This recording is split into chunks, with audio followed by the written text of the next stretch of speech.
messing with some raw dudes, wrestling, talking, raw views, previews, recaps, and interviews. Definition of professional, tell me what you expected though. Facts are checked when information's collected, yo. We body slamming all these wrestling brands, but of course that's the case when A&T's on hand. We going head to head, this ain't a ratings war.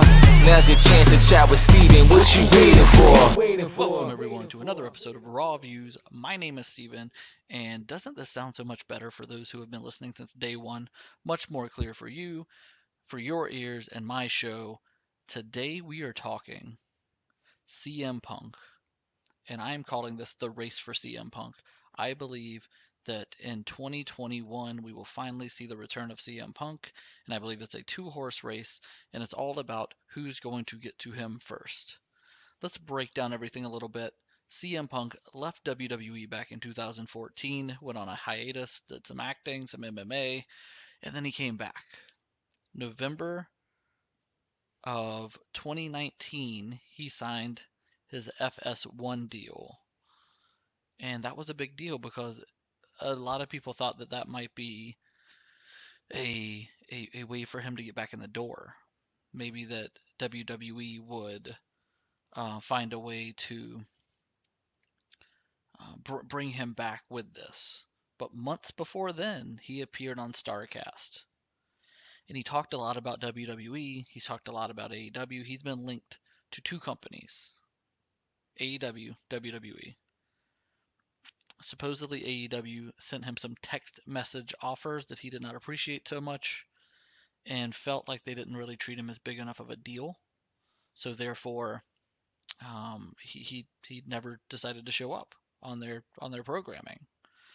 With WWE, there's so much of a bridge that still needs to be built, or that needed to be built for him to come back. He's made mention of that. In December of last year, he did an interview and said, without wanting to insult anybody on either side of the fence, any WWE talent or AEW talent, it would take, above all, an interesting scenario. A story that would be fun to tell, also just the stupidest amount of money. But they could save themselves a whole lot of money if they just presented a fun storyline. Now, what is that? I don't know. I'm a pretty picky guy, especially at this point. So we know there needs to be two things, one more important than the other, but both things need to happen. One, an interesting scenario, storyline. Two, a lot of money. Well, AEW and WWE both owned by billionaires, so as far as a check goes, shouldn't be an issue. It's going to come down to interesting scenario or storyline. Does a Kenny Omega feud interest CM Punk enough? Does a WWE storyline with Roman Reigns interest CM Punk enough? That we don't know, and we won't know that. Only CM Punk can tell us which he would rather choose. So I'm not here today to make the choice for him. There are positives to going to either, right?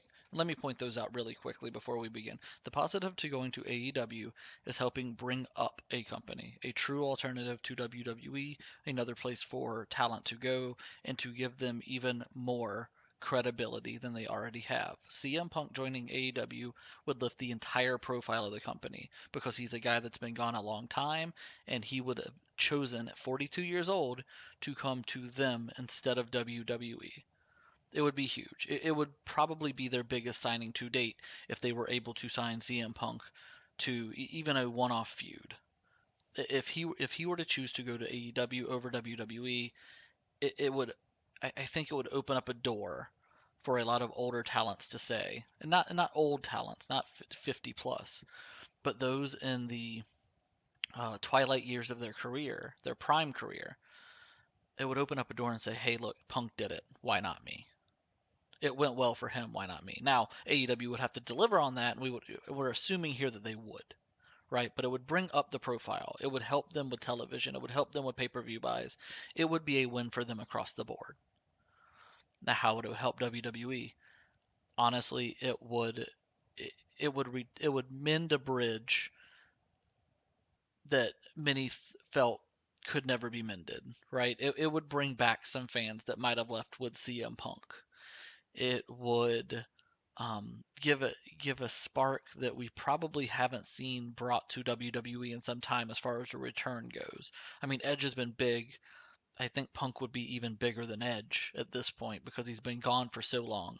But it would go to show that they're still able to mend bridges with those who they've had the worst of times with. So as far as the two companies, either makes sense from the company's perspective. How about for Punk?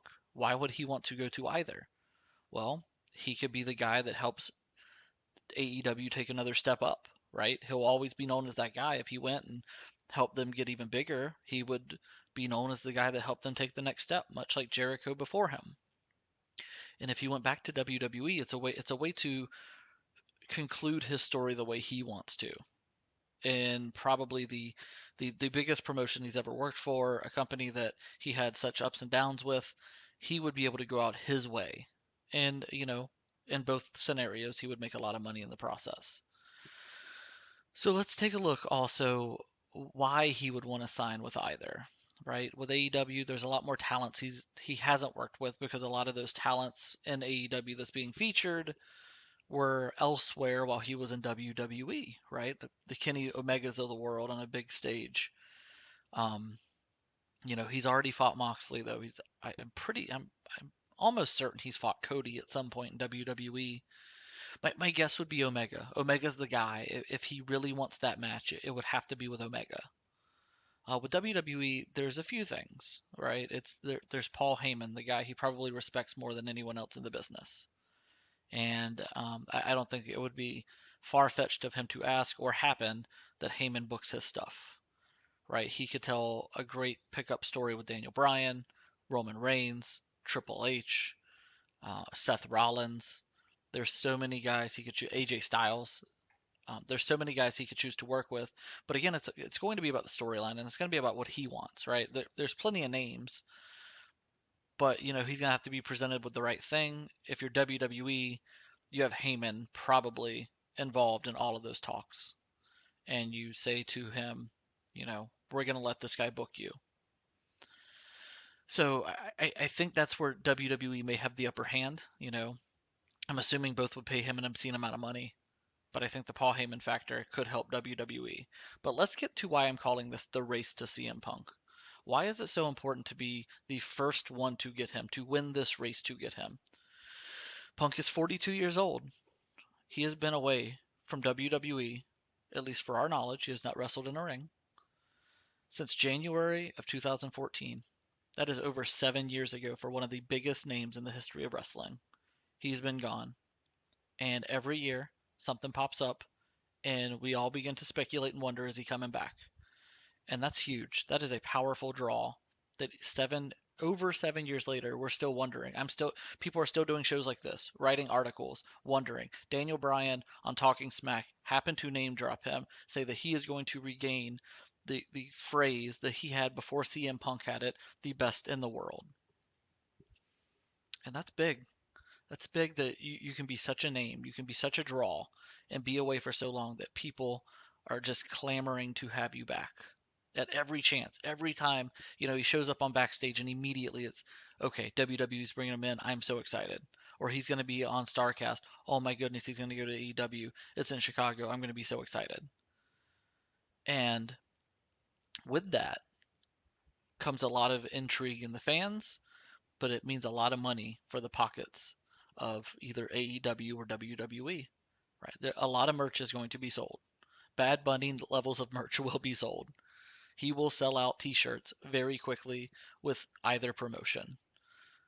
Fans will be coming back. He's going to sell a lot of tickets, pay-per-views, network subscriptions. You tell me Peacock wouldn't love the fact that on the first WrestleMania on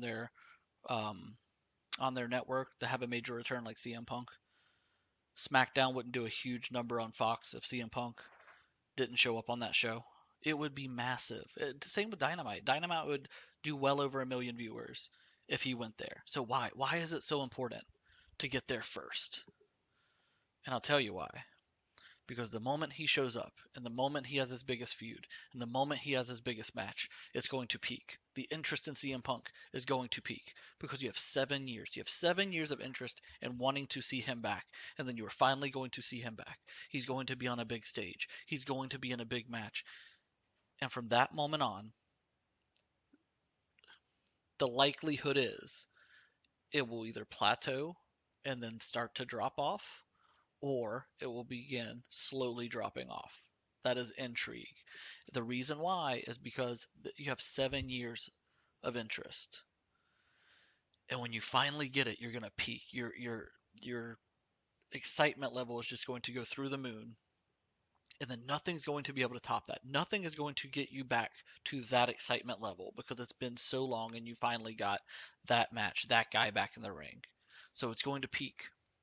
And now you may see some steadiness in that peak, but over time it's going to drop off.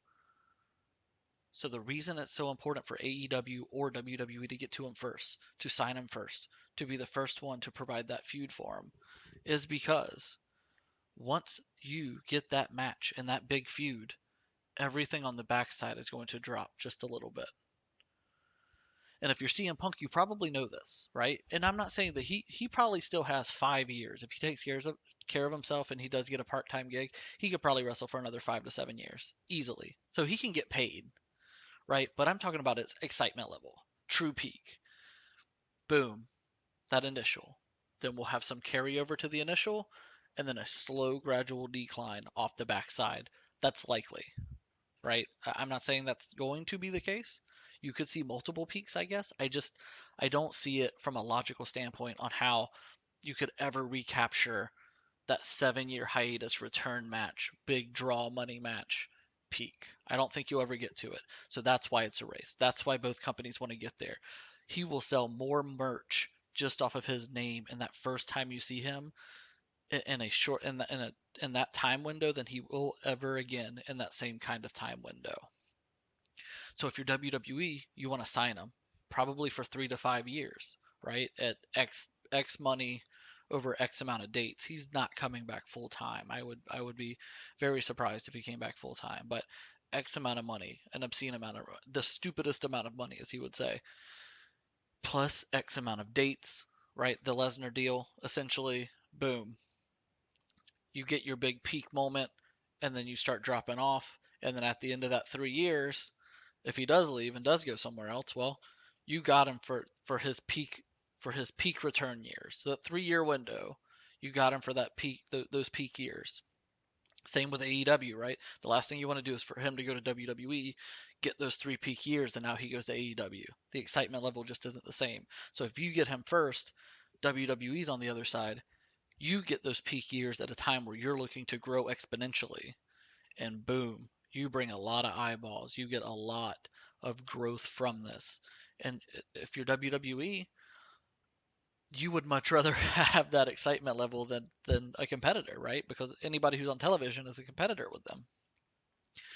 So if you're AEW, I think within the bounds of some whatever restrictions you have, I think I'd offer CM Punk just about anything that he wanted. The question will be, will CM Punk like whatever you pitch him, right? Can he overcome the fact that he might have felt you were a little unprofessional the first time when offering him? Will he see that Kenny Omega, you know, belt collector, best in the world, best bout machine as the end all be all feud for him? And then at the same time, when you have other talents in AEW like Hangman Page and so many others, that's going to insert a different dynamic as well because you're instantly going to bring in this guy and then push him to the moon. So you have a little bit of that there with the roster. With WWE, you have tons of stories built in for him because he was already there. Would he like to take on the head of the table? Would he like to have matches with AJ Styles or Daniel Bryan or Seth Rollins, Johnny Gargano? I mean, the names go on and on and on. Not to say that there's not a lot of names on AEW, but there's just so many signs that tell me that Vince would overspend and give him that Lesnar deal that if he did return, I wouldn't be surprised if it was with WWE. But I can tell you now, if AEW were to do it, it would be their biggest signing. It would help them so much to bring intrigue and eyeballs. It would get people who might be a little on the fence about giving it a chance. They would tune in to watch that. Why? Because it's been 7 years. There's a 7 year excitement period. Just with held excitement within people to see this guy back on screen, knowing what he can do with a microphone, knowing what he's been capable of doing in the ring. And that's why I think it's important. That's why I think it's a race. I think that it could genuinely help and hurt. It would help the company that gets him and hurt the company who doesn't. Now, would either cease to be because of this? No. Would either drastically decline because of this? No. But by not having him, would it hurt versus what it would have been like having him? Absolutely. Absolutely. And there's a lot again that goes into it. A lot of perspective stuff, a lot of financial stuff. But that's why. That's why I think it's the race. That's why I think it is genuinely important to do this, and you got to do it. Time is against both companies and against Punk here if he wants to get another payday. Let's not forget CM Punk. Yes, it's traditionally a guy who's told everybody he's been really good with his money. He's been doing acting stuff. He's been doing MMA stuff. He's got a lot of stuff, a lot of different revenue outlets. But there's an opportunity for him to cash at least one more major check, to genuinely ask for, to genuinely say, this is how many commas and zeros I want included in this check. And then the number that starts in front of it. He is going to be able to get more money right now over, a 3-year deal that he will have probably in any of his previous contracts, which is kind of insane to think about. But with fans coming back, with pay-per-views becoming a thing, with Peacock and the $1 billion deal there's just so much opportunity for growth and so much excitement opportunity in the CM Punk race that I think this is the year. I think 2021 is the year that one of these two emerge and win the race for CM Punk, and we see the best in the world come back on our screens. Let me know what you think. Do you think CM Punk ever returns? Where do you think he would go if he did come back? Who would you like to see him face off with? Let me know down below in the comment section. And let me know if you like this style show. I plan to do one of these every week, probably drop it on the weekend. This is dropped on a Sunday. I appreciate everyone who listened, everyone who subscribes, and everyone, if you give me the little thumbs up, dude, thank you for that too. If you reply down in the comments, I will acknowledge you. Guaranteed. If you follow me on Twitter, I love to engage. I love in conversation. Follow me on Twitter @view_raw. And until next time, be awesome.